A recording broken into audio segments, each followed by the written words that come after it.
يا مساء الجمال والبال الرايق، مساء الخير ومساء الحب كله، مساء كل مشكلة هتتحل قريب قوي ان شاء الله، مساء النصر والفرج القريب، ومساء الثقة في الله سبحانه وتعالى ان ربنا هينصرنا وهيجبرنا وهيقوينا وهيؤمن خوفنا ان شاء الله بإذن الله.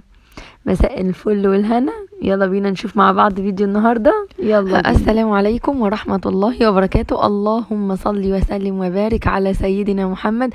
وحشتوني جدا، فيديو واحد في الاسبوع ده قليل قوي، بس مفيش في امكاني حاجة اقدر اعملها اكتر من كده. تعالوا نشوف، عندي النهاردة عزومة كده، ربنا يا رب يملى بيوتكم كده بالخير والبركة والسعادة والهنا. قبل ما بعمل اي حاجة ما بعرفش اشتغل ابدا غير والحوض ما فيهوش اي مواعين. كان عندي حاجات بسيطة كده، غسلتها تقريبا صينية واحدة، وغسلت الأحواض كويس قوي ودعكتها لما ببقى مستعجلة. اوقات ممكن اسيب الحوض زي ما هو وبعدين اخلصه في الاخر، بس انا اصلا كنت محتاجة الاحواض علشان اغسل فيها حاجات، فقلت لازم بقى اغسل الحوضين كويس قوي واشطب اي مواعين فيهم عشان اعرف استخدمهم بعد كده. وحشتوني كتير، طمنوني عليكم كلكم. فريدة ديدة، بحبك يا نورة قوي، ربنا يبارك فيك يا رب. وآية وزينب محمد، ربنا يا رب يبارك في عمرك، الواثقة بالله. وفي حزني حكاية، أميرة عبد الله. جانا، انت فين يا جانا، مختفية ليه؟ عفاف. ربنا يا رب يبارك فيكم كلكم. اتمنى اني ما كنتش بنسى حد، ولو اني عارفة اكيد في ناس بنساها، اللي انسى اسمه يفكرني في التعليقات على طول، وان شاء الله يبقى اسمه في الفيديو اللي جاي. بجد يعني انتوا بجد عيلتي الكبيرة، وفي ناس كتيرة تاني كتير كتير انا عارفة بتعمل لايك ومن غير ما تكتب اي كومنت او كده. انا بحبكم جدا في الله، ربنا يا رب يخليكم ويبارك فيكم. كان عندي فاكهة بقالها كام يوم في التلاجة، هقول لكم على سر الفاكهة. انا شخص ما يعني بمنع اولادي ان هم يشتروا اي حاجة من السوبر ماركت، حتى المصروف ما بيجيبوش بيه سويت من السوبر ماركت، بيجيبوا اي حاجة تانية.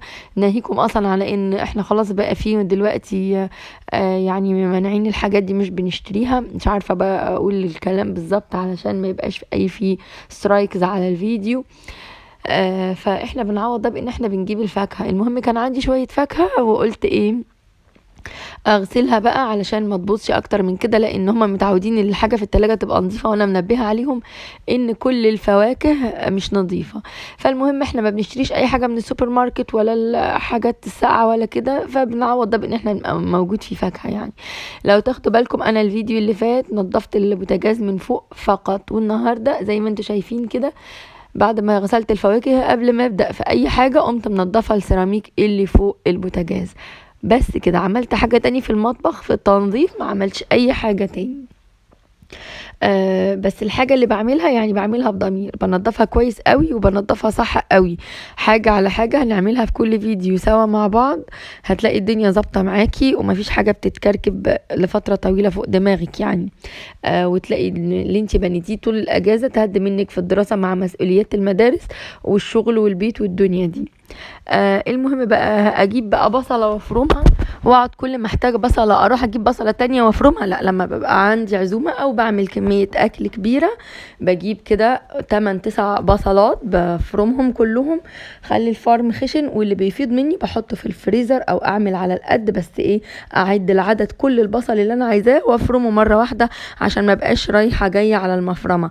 وانا بعمل البصل علشان عيني ما تدمعش بجيب طبق كبير نسبيا، يعني شايفين الطبق الستانلس اللي انا حاطاه ده مليان ميه، لان ريحه البصل بتروح على اقرب سطح مائي ليها وبتبدا تعمل مفعولها، فبتيجي على عينينا عشان عينينا فيها ميه طبعا، بتتفاعل معاها وبندمع. فحط طبق ميه كبير جنب البصل، مش هتدمعي ومش هتعملي حاجه ابدا. افضل لحمه مفرومه في الحياه هي اللحمه البلدي من عند الجزار. انا كنت مستعجله وما كانش عندي وقت، وكنت رايحه اجيب حاجتي كلها من السوبر ماركت، والدنيا كانت ليل وما كنتش قادرة اروح للجزار، فاضطريت ان انا اجيب 3 اكياس. دول 3 اكياس 900 جرام الكيس. انا دول كيسين، وانا عملت كيسين من كيس تاني من ورا الكاميرا يعني ما ظهرش. فالكمية دي اخدت مني، الاكل اللي انا هعمله ده اخد مني حوالي بالظبط 2 كيلو 700 جرام. عايزه اقول لكم انا حطيت اللحمه المفرومه زي ما هي من غير قطره ميه واحده بس، ما فيش، وولعت عليها النار وحطيت عليها البصل وسبتها لما قعر الحله سمعته بقى بيغلي جامد جامد جدا، رحت قلبتها لقيت اللحمه كلها اتفكت. بقيه البصل انا اخدته، حطيت طبعا شويه بصل كده محترمين. كتري البصل في اللحمه المفرومه زي ما انت عايزه، تقدري تحطي لحد نص وزن اللحمه المفرومه بصل، مش هيبان فيها وهيخليها مسكره ولذيذه جدا. والبصل الكتير والفلفل الرومي لو تحبي افضل من انك تضيفي بطاطس. انا عملتها لكم قبل كده بالبطاطس، ودي زودت فيها بصل بس. طبعا كان منضفه، جايبه بطه وجايبه وزه، اول مره ادوق الوز في حياتي، عمري ما دقت وز قبل كده. دايما بجيب البط ودايما بجيب الرومي، انما الوز ما جبتوش لانه بيبقى قليل قوي ونادر لما الاقيه. بس جبت وزه بلدي كانت صغيره، عامله 2 كيلو ونص. لكن عايزه اقول لكم ان فعلا طعمها جميل قوي ولذيذه قوي قوي. المهم زي ما انتوا شايفين كده اللي انا ماسكاها دي، مش عارفة دي الوزة ولا البطة، تقريبا دي كده الوزة.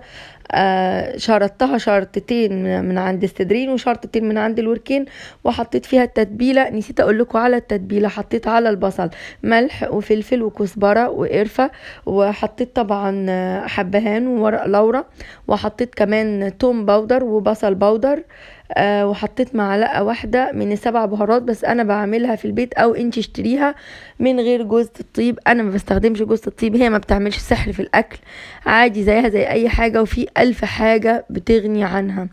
السر ان انا كترت القرفة، طبعا حطيت حبة البركة. انا بستخدم حبة البركة، ملهاش اي طعم في الاكل، بس علشان هي النبي صلى الله عليه وسلم اوصى بيها انها فيها شفاء من كذا مرض، الحبة السوداء، فبحب اضيفها في الاكل شوية صغيرين خالص، وما بتسيبش اي طعم ولا اي اثر في الاكل، وبيبقى ملهاش وجود اصلا، مجرد ان هي يعني خير وبركة في الاكل، وبتشفي من الامراض بحديث النبي صلى الله عليه وسلم. طبعا انا مهما اقول لكم الاكل ده طلع جميل قد ايه مش هتصدقوني. نفس التتبيله اللي تبلت بيها الوزه هي اللي تبلت بيها البطه، ما فيش اختلاف. جبت بقى الحواي كلها، القوانص والرقب بتاع والقلوب بتاع الوزه وبتاع البطه، وتبلتهم، حطيت عليهم كل حاجه من اللي انا حطيتها على الوزه والبطه اللي هو حطيتهم على البصل، ما عدا اني ما حطيتش بصل. حطيت كل الحاجات ما عدا البصل. اللهم صل وسلم وبارك على سيدنا محمد. وحطيت عليهم بقى ورق اللور والحبهان والقرفة السيجار، وقلبت كويس قوي وحشيت بيهم دول الوزة. احنا كنا زهقانين جدا من الرز، فانا قلت مش هحشي، انا يعني في العادة بحشي البط رز، وهتلاقوا فيديوز قبل كده عندكم ان انا حاشية البط رز والديك رومي، لكن المرة دي انا قلت هحشي الوزة دي. الوزة دي قلت هحشيها القوانص والكبد بتاع البطة والوزة الاتنين، وقلت البطة هحشيها خضار. وبالشكل ده بقى انا هبعد عن الرز، قلت هعمل هنشوف مع بعض انا هعمل ايه دلوقتي. المهم بقى قمت حطها في الكيس الحراري. الكلام ده كان قبل العزومة بيوم. يعني دي فضلت في التتبيله. انا بقى مهما اقول لكم ولا اوصف لكم ولا احلف لكم ان ريحه الاكل ده كانت واصله لحد من اول دور في العماره لاخر دور فوق في العماره، مش هتصدقوني وهتقولوا عليا ان انا ببالغ. اول ما تدخلوا مدخل عماره كنتوا تشموا ريحه الاكل ده والتوابل، حاجه ما اقدرش اقول لكم جميله قد ايه. كيست الوزة حطيتها في الكيس الحراري وجواها القوانص والكبد، ودي مش هاجي جنبها، هتدخل خلاص على الفرن. وشلت البطة لتاني يوم في التلاجة، الاتنين اتشالوا لتاني يوم في التلاجة. انا هعمل 6 صواني جلاش بألف هنا وشفا يا رب للي اكل منهم وللي له نصيب فيهم. حطيت لكل صينية جلاش هنحط كوباية لبن واحدة بس وبيضة واحدة بس. جبت بقى نص كوباية لبن من نفس المعيار، يعني انا عملت 6 صواني جلاش، قمت جبت كوباية من الكوبايات، عايرت بيها 6 كوبايات، وبنفس الكوباية بقى صبيت من ال6 اللي انا عايرتهم دول نص كوباية، حطيت فيها مكعب قبل ما بطل اشتري مرقة الدجاج. دي كانت اوريدي عندي، انا استبدلتها بان انا اشتريت مرقة دجاج باودر فورية بتتباع سايبة، موجودة في الماركتز الكبيرة وموجودة عند اي عطار، ودي بتاعت بلدنا 100%، مش جاية من اي مكان، استبدلتها. بس دول كانوا باقيين عندي، فانا مرضتش ارميهم لاني اوريدي رميهم مش هيفيد حاجة. انا اوريدي من قبل الموضوع كنت للأسف جايبة كمية كبيرة في الضرفة. حطيت بقى الجلاش طبعا، ولا بدهن كل رق ولا اي حاجة. انا دوبت الزبدة، فكيتها في الميكرويف، خليتها سايلة، حطيت عليها ذرة زيت علشان تفضل سايلة وما تجمدش تاني لو ركنتها شوية. خلاص حطيت اول صينية جلاش وسقيتها في اول، قبل ما احط اي طبقة جلاش حطيت زبدة، وبعد ما حطيت اول طبقة حطيت فوقيها زبدة، حطيت اللحمة المفرومة، قفلت الطبقات كلها، حطيت شوية برضو زبدة. جيت بقى اللبن، دول كانوا 6 كوبايات ونص كوباية في الميكرويف فيها المرقة الدجاج، دوبتها فيهم. قمت حاطة 6 بيضات، يعني 6 كوبايات لبن ل6 صواني اخدوا 6 بيضات، وقلبت البيض كويس جدا، وقلبت عليه بقى نص كوباية اللبن اللي كان فيها مرقة الدجاج اللي انا دخلتها الميكرويف تسخن قوي عشان مرقة الدجاج تدوب، وقلبت كله. كل كوبايه لما هتحطي كوبايه لبن عليها بضايه هتطلع معاكي ما بين كوبايه ونص كده وكوبايه وربع. فانا حطيت على كل صينيه، كله خلاص بقى في اللبانه التسقيه اللي بسقي بيها الجلاش، وكل صينيه حطيت عليها كوبايه ونص او كوبايه ونص الا حاجه بسيطه قوي من السوائل اللي انا حطيتها اللي قلت لكم عليها. طب حطيتي ايه يا حنان على اللبن؟ حطيت على اللبن ملح وفلفل وقرفه فقط، ما حطيتش اي حاجه تاني. والمرقه الفوريه اللي من عند العطار دي زي ما بقول لكم. عايزه بقول لكم بقى على الجلاش، يعني مش قادره اقول لكم على طعم وعلى ريحته وعلى قرمشته، حاجه كده بصراحه كانت في منتهى الجمال. اللهم صل وسلم وبارك على سيدنا محمد. لو لسه معايا في الفيديو لحد الوقت ده دوسي لايك، انزلي دوسي لايك دلوقتي حالا. لو اول مرة تشوفي القناة بتاعتي شرفيني بالاشتراك وانضمي لعالم اسرار البيوت مع حنان. بنعمل دايما مسابقات، بتعلم منكم وبتتعلموا مني. عارفاكم كلكم بالاسم، انتوا عيلتي الكبيرة، فخورة قوي قوي بيكم، وكل ما اسرتنا بتزيد وعيلتنا بتزيد انا بفرح جدا جدا. تعليقاتكم بتشجعني، ما تنسوش تكتبوا لي تعليقات حلوة زيكم. وبعدين تعالوا لي هنا، ايه 10 لايك دي؟ يعني ايه 10 لايك؟ خلاص بقى عايزين لايك تزيد، ما تخرجيش من الفيديو غير لما تدوسي على لايك. يلا دلوقتي حالا اهو. بصوا بقى شكل الجلاش طلع ما شاء الله، اللهم بارك، حاجة يعني تحفة جدا وجميلة جدا جدا. طبعا بدأت الأكل ببسم الله، وطول ما أنا بعمل الأكل ما بطلتش الصلاة والسلام على رسول الله صلى الله عليه وسلم. دي لوحدها كفيلة تطلع الأكل ما بين إيديكي عسل كده، يبقى زي السكر في طعمه في بقك وبق اهلك وبق الناس اللي انتي عازماهم. خلاص انا كده بقى كانت البطه والوزه بقى لهم يوم في التلاجة. جبت زبديه حطيت عليها رشه قرفه ورشه فلفل ورشه ملح، مش اكتر من كده. قلبتها كويس قوي. خرجت بقى الوزه، كنت دهنتها بقى بالزبادي، دهنتها كويس قوي بالزبادي، وحطيتها في كيس حراري ودخلتها على الفرن. الوزة يعني كانت يعتبر اكبر من الفرخة كده بحاجة بسيطة، كانت عاملة 2 كيلو ونص، ده بعد ما تنظيفها وهي في حالتها دي. اخدت مني بالظبط في الفرن حوالي ساعة ونص، مش اكتر من كده. انا ما بعتمدش الاوقات قوي في اللحوم في الفرن على قد ما بعتمد السواء. انا بحب الحاجة مستوية كويس قوي، لاني كمان كنت عازمة ناس اسنانها محتاجة الحاجة الطرية، ما تقدرش تاكل الحاجة الناشفة، فكنت مخلية كل حاجة طرية جدا.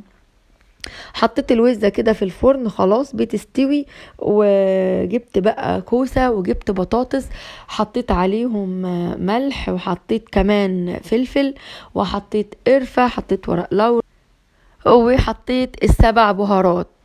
قلبت بقى، وهقلب كل ده كويس قوي، وهطلع بقى بطة هانم من التلاجة، وهحشي كويس قوي البطة بالخضار، وهدخلها الفرن. عايزة اقول لكم صدقوني البطة طلعت دايبة دوب.